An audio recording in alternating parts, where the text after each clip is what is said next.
Hey guys, my name is Alan and welcome to our mixtape.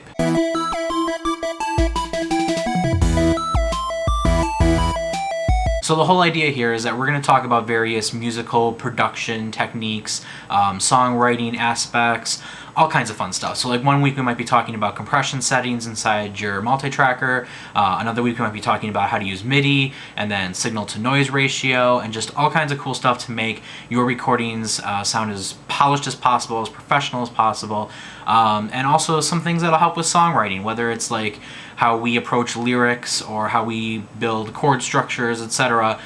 Things to just kind of not only help each other on this channel, but also help any aspiring musicians out there on YouTube. I know there are thousands of you out there that are just working on your laptops, your home computers, trying to record your EPs and albums and release them here on YouTube. Many of you have contacted me.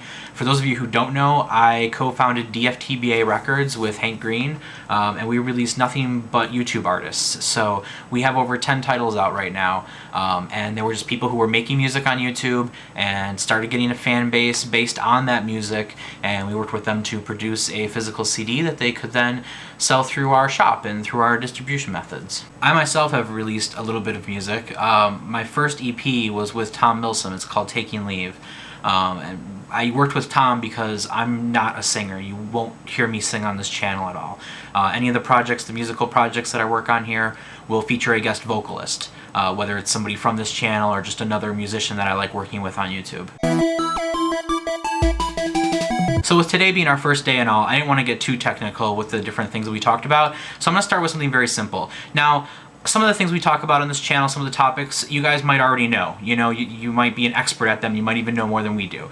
But then other aspects, I'm sure there are things you can learn from. So we don't mean to insult your intelligence if we talk about a topic or a technique that you're already well versed in. Today I want to talk about microphones. Microphones are pretty important as far as your signal chain goes.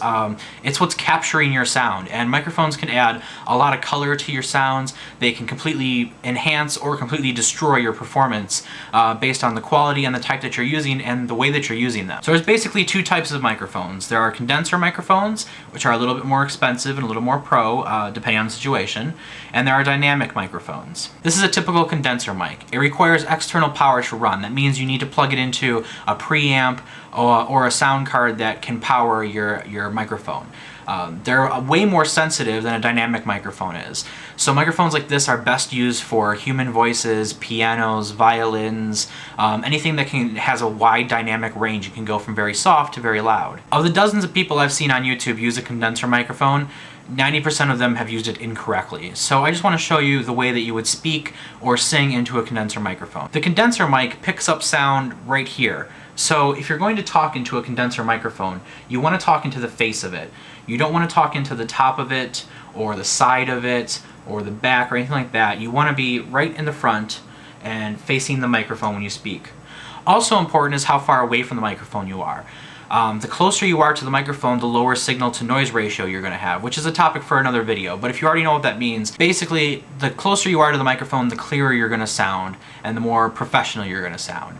So you'll want to get a nice quality windscreen. They're pretty cheap. You can get them for like 30 bucks. They attach to your microphone stands. And then you want to be about 3 inches away from the microphone when you talk and or sing into it. The second type of microphone is dynamic. Dynamic microphones do not require external power to run. They are always on. Dynamic microphones are good for guitar amps and snares and things that are very loud that don't have a huge dynamic range that you're going to have to worry about. Dynamic microphones, unlike condensers, you want to sing right into the top of. So my lovely assistant Bill is showing you some of the ways you do not want to sing into a dynamic microphone. You do want to sing directly into the top of it, and just like a condenser mic, you want to be as close as possible. In fact, with the dynamics, you can get even a little bit closer. If you're live on stage, for instance, if you watch any of the singers that are not lip singing, they're right on top of the mic. I mean, their lips are touching the microphone.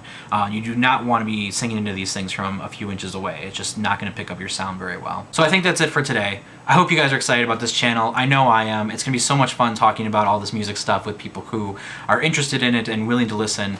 So thank you very much for subscribing, all of you who have so far, and I really hope that you enjoy what we have to offer. If there are any topics you'd like us to cover in the future, please feel free to leave them in the comments section below. We will be reading them and responding, and if we can cover those topics, we will. Bill, Mr. Monday, I will see you tomorrow.